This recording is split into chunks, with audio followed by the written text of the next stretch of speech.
Comprou ou vendeu um imóvel? Cuidado! Um erro no imposto de renda pode custar caro.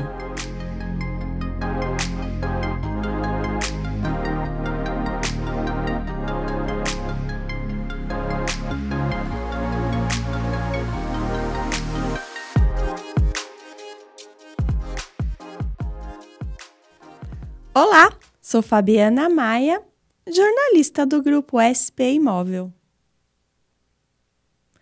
Se você já vendeu ou comprou um imóvel, provavelmente teve dúvidas sobre como o imposto de renda entra nessa história. Hoje, a especialista em imposto de renda, Jéssica Garcia, vai explicar de forma simples quando o IR aparece nas negociações e como declarar corretamente e quais erros evitar para não ter dor de cabeça com a Receita. Fica com a gente, porque essas dicas podem evitar problemas e até gerar economia. Jéssica, seja muito bem-vinda em nosso canal. Obrigada, Fabi. Para mim é um prazer estar aqui. Jéssica, muita gente tem dúvidas, né, sobre imposto de renda, principalmente naquela época de declarar, né, de declaração. Para começar, como você pode explicar para a gente, de forma simples, em quais momentos o imposto de renda entra nas negociações? Se a gente está falando de imóvel, não é época de declaração. Então, se você está escutando e tem imóvel, é o ano todo, tá? Porque se você fizer algum tipo de negociação, você realmente tem que se preocupar com ele. Vamos lá. Se você vender um imóvel, você tem até o último dia útil do mês seguinte para pagar imposto sobre o ganho de capital, que nada mais é do que o lucro imobiliário, né? Sim. E para quem perdeu, não sabe o que é o lucro imobiliário, que tem dúvidas de quando declarar o imposto de renda, se tem isenção ou não, nós gravamos um episódio com a Jéssica falando sobre isso. Você não pode perder. E se você, por um acaso, não assistiu, eu vou deixar aqui na descrição o link desse vídeo. Perfeito, que aí assim, agora vai estar todo mundo sabendo. Quem não sabe vai ter que assistir o vídeo para depois voltar aqui e entender o que a gente está falando. Sim. Mas o lucro que a gente tem ali, a gente tem que pagar imposto às vezes vai ter isenção, mas quando tiver que pagar, tem até o último dia útil para pagar. Então, não é época de declaração. Obviamente, Fabi, a declaração de imposto de renda importa. Por quê? Um dos critérios, pelo menos hoje vigentes pela Receita Federal, que obrigam a pessoa a entregar a declaração, é ela ter vendido um imóvel. Então, se você vendeu um imóvel em 2025, em 2026 você tem que entregar a declaração. Mas eu não atingi a renda. Não importa. Mas não importa. Um dos critérios é vender um imóvel? Vendeu. Então, você vai ter que entregar a declaração. Então, o imposto de renda em relação a essa parte imobiliária, ela entra na declaração de imposto de renda. Se você tem um imóvel, comprou, vai entrar lá também, porque eu tenho que declarar todos os meus bens, né, na declaração de imposto de renda. Então, entra lá. Se você vendeu, tá obrigado a entregar a declaração também. Entra lá. Então, a declaração para quem tem imóvel sempre vai acontecer. Mesmo em casos de aluguel, né? Recebo o aluguel ou eu pago o aluguel. Essa informação também tem que estar na declaração de imposto de renda. Então, se você tem qualquer coisa, se você mora, né? se você mora em algum lugar, se você não está morando na rua, né? Isso tem total ligação com o imposto de renda, porque tem que estar na declaração. Aí, durante o dia a dia, né? Nos meses, se você vender, você tem que realmente pagar o imposto ali até o último dia útil do mês seguinte. Então, tem esse detalhe. E aí, às vezes, quando acontece alguma transferência, alguma doação, casos de herança, casos que aconteceu uma separação entre o casal, e aí, né, tem isso. Então, ou está fazendo um planejamento pessoal, sucessório, vai acontecer. Aí sim também, né? Toda movimentação que você faça com o imóvel, a Receita quer um pedacinho para ela. Sim. Então, vai ter que cuidar com isso. Sim. O imposto de renda entra em todos os casos. Mas na Receita, na declaração, como declarar a venda de um imóvel? Perfeito. Quando a gente vende um imóvel, a gente já não tem mais uma declaração para fazer. A gente tem duas.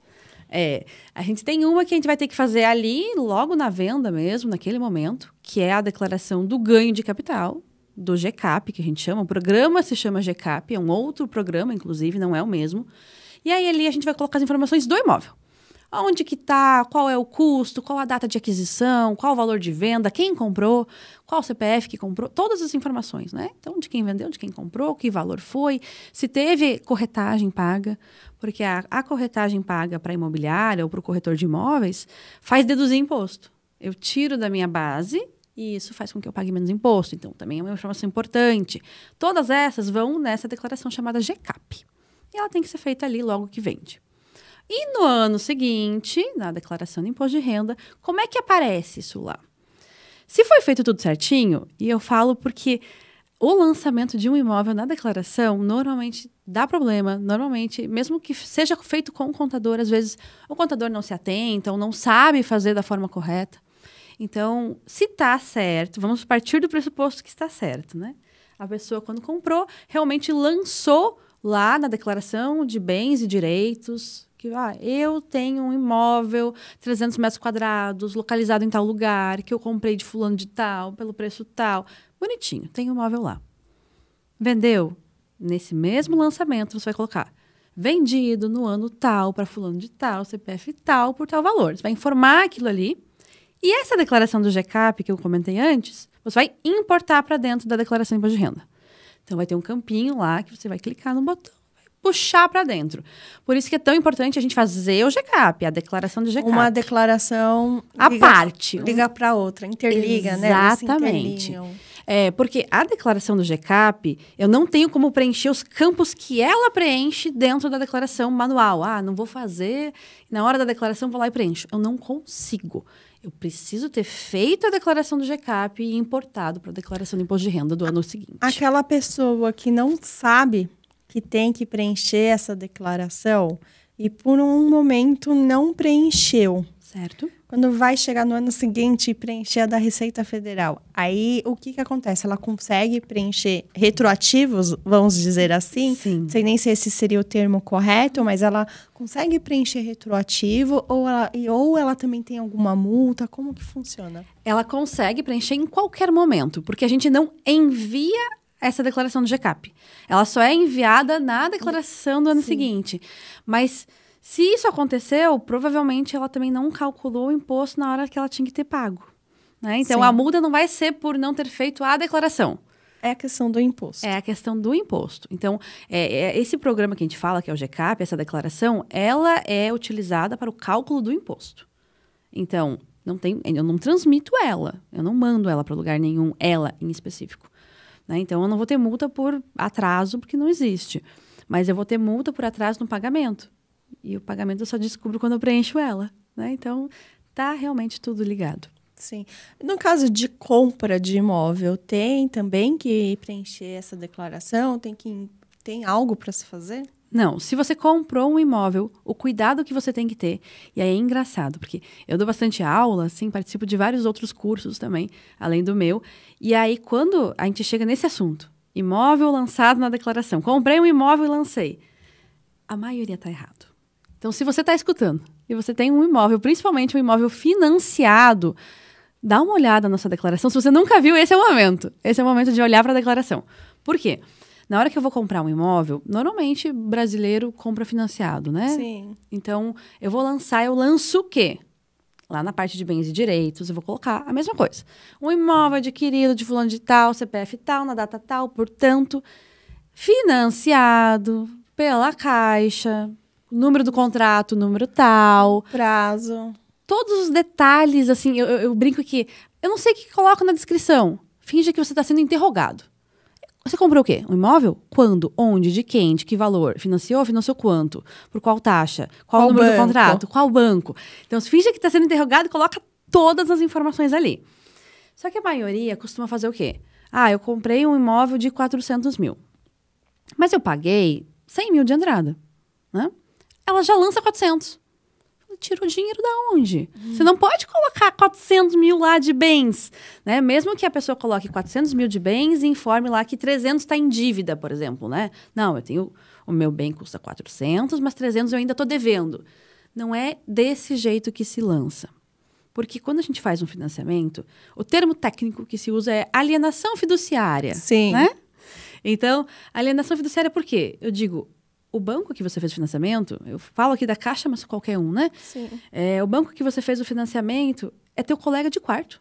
Sim. Você está dividindo ainda a casa não é só tua. É sua o que você pagou. Você pagou 100, então o 100 é teu. Né? Porque a alienação fiduciária nada mais é do que, em qualquer momento que você deixa de pagar, o banco vai e pega. Vai e pega de volta. Então, o imóvel não é teu. Partindo desse pressuposto, se não é teu, você não informa 400 mil.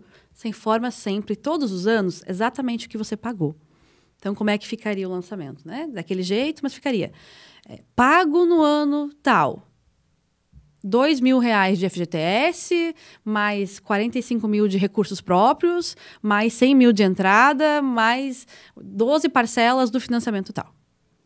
E aí você coloca exatamente o valor que você pagou. Um detalhe importante, Fabi, quando vai informar essa compra, que também é esquecido de colocar, que a gente pode, pela legislação, a legislação permite, que a gente coloque, por exemplo, o valor que a gente pagou do cartório. Porque quando a gente vai comprar um imóvel, às vezes a gente não vê, assim, não pensa nas taxas. Exatamente, tem as taxas, você tem que... Enfim. E não é barato, né? Não. Então a gente vai pagar ITBI na prefeitura, que não é barato. A gente vai pagar taxa para cartório. E isso pode e deve ser colocado naquela descrição também, para somar ao custo do seu imóvel. Não é um pré-requisito? Você não tem que pagar, senão você não ia ter? Então, você pode colocar ali. E aí, isso vai fazer com que lá na frente, caso você venda e tenha que pagar imposto, você pague menos. Então, é importante realmente lançar exatamente o dinheiro que saiu do bolso. Entendi. Uma dúvida. Você estava falando do financiamento. Por exemplo, eu comprei um imóvel tem 3 anos, financiado. Aí, na época, no ano seguinte, eu declarei o que eu paguei de entrada, o que eu paguei. Eu declaro cada ano o que eu paguei naquele ano do financiamento. Na descrição, sim. Mas na soma, que tem um campinho que é valor em 31/12 de 2025, né, em 2026.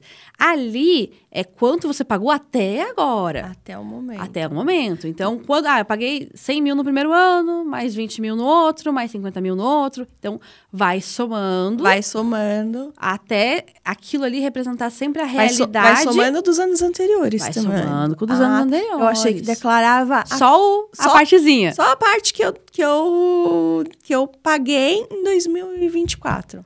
Esse ano de 2025, eu declarei o que foi pago em 2024. Não, então ele somou 2023, 2022. Isso. Porque eu digo que assim, ó, a situação em 31/12 de 2024, a situação em 31/12 de 2025, é como se você tivesse e tirasse uma foto da sua vida financeira naquele momento. Né? Então, assim, você não tem uma casa? Tenho. Então, a casa tem que estar lá. Por quanto? Por quanto você pagou até este momento. Você não tem um carro na garagem? Então, o carro tem que estar lá. Por quanto? Por quanto você pagou até este momento. É quanto dinheiro você já saiu do seu bolso para ter aquele bem que você está informando ali. Sim. E no caso do uso do FGTS, como funciona? Acho que FGTS é um assunto à parte também que gera muitas dúvidas também, né? Verdade, verdade. Muitos usam, né? É muito comum. Sim, muito comum. Tanto financiamento, usar no FGTS no financiamento, enfim. Até para abater, às vezes, né? Depois. Dá de entrada. Dá de entrada. Então, FGTS. Eu tenho, inclusive, um vídeo muito bom que tá no meu Instagram, que rodou muito, assim, porque a galera fala, olha, não sabia. Por quê? Porque o FGTS, a pessoa pensa assim, tá, o meu dinheiro tava lá no FGTS, eu vou tirar e vou pagar o imóvel. E ela faz esse lançamento que a gente falou agora. Paguei tanto de FGTS, lança lá em bens e direitos. Só que a declaração de imposto de renda, ela exige contrapartida. Da onde veio o dinheiro, para onde foi o dinheiro. Então, você adquiriu a parte dos recursos próprios, é do dinheiro do teu salário. E você não foi lá e informou, eu trabalho na empresa tal, eu ganhei tanto de rendimento, e por isso eu consegui pagar esses recursos próprios. E o FGTS? Você colocou lá também que você usou o FGTS. Tem que lançar a FGTS em outra ficha. Porque eu preciso fazer essa contrapartida. É a origem e aplicação. Quando vocês que têm filhos, né? Você tem, Fabi, né? Sim, tenho 2. Então, se o seu filho chega assim com uma nota de R$ 50 para você, que ele ganhou de alguém, você quer saber, veio da onde? Qual a fonte? Qual a fonte? Exatamente. É o que a Receita também quer saber. Então, você está dizendo que usou aqui um valor para pagar o imóvel. Mas o teu salário não dava para pagar. Você usou da onde o dinheiro? Foi do FGTS? Então, lá em rendimentos isentos, que é uma outra ficha da declaração, tem que dar FGTS e o valor que foi resgatado. Então, no próprio aplicativo do celular, FGTS, a gente consegue consultar o extrato e ver exatamente, eu tirei R$ 12.000 do FGTS. Então, esses R$ 12.000, você tem que informar para o teu contador ou para a pessoa que está fazendo a declaração, colocar lá também em rendimento isento. Tem que informar lá. Tirei o FGTS para eu ter essa origem que comprove que eu consegui pagar o meu imóvel. Então, esse FGTS tem que tomar cuidado porque ele não é só colocar na parte dos bens e direitos. Tem que lançar o rendimento também. Jéssica, quais são os erros comuns que as pessoas cometem ao informar IPTU, valor de condomínio, entre outras despesas aí? Assim, se você está... Não, o imóvel é meu. Eu posso usar o valor do IPTU e do condomínio para alguma coisa na declaração? Não. Ele não pode nem aparecer. Ele não vai. Você tem um imóvel? Tenho. Você está pagando IPTU? Você mora nele e paga o IPTU dele. Ele vai em algum lugar? Não. Ele não pode somar no custo do imóvel. A única informação de IPTU, para dizer que não vai, a única informação de IPTU tem um campinho que quando você faz o cadastro do imóvel mesmo ali, né? Quando você faz o lançamento, tem um campinho IPTU. Que eles querem realmente fazer essa vinculação com a prefeitura, eles querem ter. Mas ali você informa a inscrição imobiliária só. Do IPTU não vai valor nenhum, vai só aquele númerozinho. Mas se você tiver em débito do IPTU, se você não estiver pagando, para a Receita vai ser indiferente? Para a declaração de imposto de renda não muda nada. Nada. Então não vai ter nenhum impacto de IPTU nisso. O que às vezes acontece quando você vai vender um imóvel e você tem um débito do IPTU, né? E aí não sai certidão negativa. Aí a gente tem que regularizar por causa disso mesmo. Mas para fins de Receita Federal, imposto de renda, IPTU não muda nada. Condomínio, não posso lançar. Às vezes o imóvel nem é meu, eu estou morando de aluguel. Eu não posso informar o condomínio que eu pago? Não. Você vai informar o aluguel. Aí o aluguel sim, mas o condomínio não. Condomínio, esquece IPTU. Deixa de lado. A única coisa que você vai colocar mesmo é a inscrição imobiliária do seu IPTU. Aí você vai lançar lá. A gente falou aqui do financiamento, né? E como que devem ser declarados, então? Além dos valores de financiamento, reformas, essas outras situações entram na declaração? Entram também. E é importante porque a maioria das pessoas, eu digo que faz uma economia burra. Por quê? Eu vou pegar, tô fazendo uma reforma aqui e eu vou... O Zezinho, que é o pedreiro amigo do meu pai, se não fizer nota, se eu não pedir recibo, não pedir nota, ele dá 5% de desconto. Mas aí você não consegue usar isso para somar no valor do seu imóvel. Você não vai conseguir declarar. Você precisa ter um documento, pode ser um recibo só, mas precisa ter um recibo, ter uma nota fiscal, comprou material, precisa ter guardado os materiais, a nota fiscal desses materiais. E aí você vai lançar naquele mesmo lançamento que a gente falou antes, né? Comprei assim, assado, aí vai colocar. Mais valor da nota tal, valor da nota tal, valor da nota tal, de benfeitorias, de reforma, de pagamento de mão de obra. Tudo isso vai somar ao valor do seu imóvel. Mas por que eu ia querer somar o valor do meu imóvel? A Receita não precisa saber. O problema não é agora. É lá na frente. É para o seu eu do futuro. É na hora de vender. E a pessoa fala, não, mas eu não vou vender. Eu falo, mas você pode morrer. Isso ninguém controla. Né? E aí você vai deixar o pepino para os outros? Você não pensa em vender hoje também, né? Você não sabe o dia de amanhã. E eu não estou falando amanhã daqui 1 ano, daqui 2 anos. Exato. Talvez daqui 20 anos. Exato. Então, assim, essas reformas, benfeitorias e tudo, tem que pegar comprovante. e tem que guardar todos os comprovantes por 5 anos após a venda. Então, assim, eu fiz uma reforma em 1886. Tem que estar registrado, guardado, a nota não vendeu ainda? Tem que estar lá. Porque se um dia a Receita Federal quiser qualquer comprovante, não está dizendo que você gastou 100 mil aí na reforma? Como é que eu vou saber se gastou mesmo? Ou seja, um imóvel que eu comprei há 5 anos, eu reformei, eu fiz a reforma faz 5 anos, e eu preciso guardar ainda essas notas, porque quando eu vender, se eu demorar 10 anos para vender, eu posso utilizar essas notas da reforma que eu fiz. Exatamente. Exatamente. Então, assim, a Receita... Porque você pensa assim, a Fabi fez uma reforma, gastou 100 mil. Ela tá dizendo que gastou, mas será que gastou mesmo? Porque jeitinho brasileiro, né? A Receita tem um pezinho atrás. Então, ela pode, a qualquer momento, depois da venda, falar, bom, você me disse que você gastou esses 100 mil. Me mostra. Eu quero ver. Me dá um comprovante que você gastou mesmo. Porque senão você só está lançando aí para pagar menos imposto. Então, por isso, a maioria não sabe dessa informação. É uma informação importante. A pessoa acha que não, 5 anos da data que eu fiz a reforma. Eu não sabia, eu mesma não sabia. Eu talvez nem sei se eu tenho as notas da reforma que eu fiz há 5 anos. Menina, vamos atrás. É aquela história, também não pretendo vender o meu imóvel. Viu? Não, santo de casa é assim mesmo. Ó, porque a gente pensa, não, eu não vou vender. Mas depois, você pode morrer, você pode se separar. Sim. E aí qualquer um desses fatos também vai mexer no seu imóvel. Sim. Então, assim, é uma coisa que mesmo que você não venda, pode acontecer outra coisa que tem. Mas a Receita vai querer? Não sei. Cada vez mais existe no Brasil, eles querem arrecadar dinheiro. Precisa arrecadar imposto. E aí, se você tem um gasto com reforma, faz com que você pague menos imposto. Eu não vou querer que você comprove? Talvez eu vou querer que você comprove. Para ter certeza de que você usou realmente aquele dinheiro, que você pode pagar menos imposto por isso. Então, é importante guardar, ter tudo que tiver na sua declaração de imposto de renda lá, lançado, você lançou lá que fez a reforma, lindo. Tem um documento para provar? Por isso que eu falei de economia burra, porque às vezes não compensa. Eu vou na loja de material de construção pegar lá, né? Não pego nota, não precisa nota não. Se não tiver comprovação, não pode usar. Se não pode usar, vai pagar mais imposto lá na frente.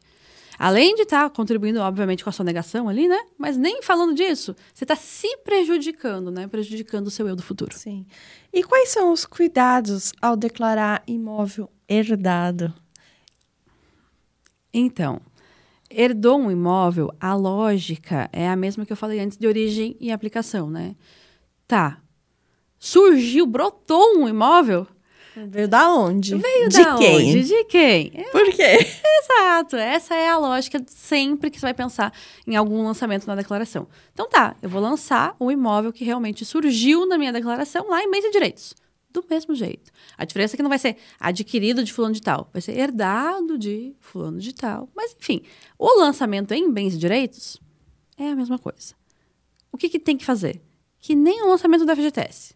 Eu tenho que lançar lá em rendimentos isentos também, que eu recebi uma herança. Tem um campinho específico para dizer herança e eu coloco o valor que eu recebi. Referente a esse imóvel, né? Ou ao restante, né? Se foi mais coisas que a pessoa recebeu. Coloca lá o valor que recebeu de herança. É sempre pensar, beleza, surgiu um imóvel. Qual a origem? Herança. Então eu preciso lançar a herança. E aí cuida para lançar nos 2 lugares para provar que você tinha de onde ter vindo, né? Não caiu no seu colo. Tinha de onde ter vindo. Sim, importante. Muitos esclarecimentos aqui, muito importante. Pontos, assim, extremamente importantes. E é muito importante também a gente se atentar a ter uma orientação especializada. Contar com um bom profissional, uma boa empresa que vai te orientar a fazer toda essa negociação da melhor forma possível. Seja para venda, seja para locação, seja para compra. Verdade. Porque quando a gente não conta com bons profissionais, num intermédio de um valor que é um valor expressivo, que normalmente é imóveis, né? A gente pode ter muita dor de cabeça, muito problema. Então, quem que Quem que quer ter problema com Receita Federal? Né? Às vezes vai ter realmente, não vai ter um gasto financeiro, mas vai ter problema, vai ter dor de cabeça, vai se incomodar, vai ter que ir atrás de coisas, de documentos. Então, vamos tentar se antecipar e deixar tudo certinho, né? Se organizar para estar tudo lindo. Sim. E até mesmo pode haver a economia, ou você acha que está economizando aqui, mas na verdade você não está. Perfeito. É esse tipo de coisa que importa. Dinheiro mora nos detalhes, sim, a gente já falou, mas é a verdade. Né? Desde você que está comprando, de você que está construindo, de você que aluga, de você que realmente vive desse ramo imobiliário. Você entender de detalhes vai fazer você economizar. E assim, a gente fala, mais faturamento não necessariamente é mais dinheiro no bolso. Sim. Mas mais economia é dinheiro no bolso. Obrigada, viu, Jéssica? Obrigada, muito Fabi. Obrigada pelos esclarecimentos aqui. Tenho certeza que vai ajudar muita gente a entender melhor sobre essa relação de compra e venda de imóveis. E aqueles que tiverem dúvida, que quiserem entrar em contato com você, como que eles podem te encontrar? Perfeito. Eu tenho um Instagram onde eu falo só de imposto de renda e também INSS de obra, mas meu foco lá realmente é imposto de renda de imóveis, de bolsa de valores, que é D3 Contadora. D de dado, numeral 3 Contadora. Tranquilo, facinho de me achar. Se procurar pelo meu nome, vai encontrar também. E aí é só me chamar no direct que a gente conversa mais. Eu também vou deixar aqui na descrição os contatos da Jéssica para ficar fácil. Perfeito. Obrigada, Fabi. Obrigada. E se você gostou desse vídeo, curta, compartilha, se inscreva em nosso canal. Fique atento nos próximos conteúdos que eu tenho certeza que vai te ajudar. Até o próximo!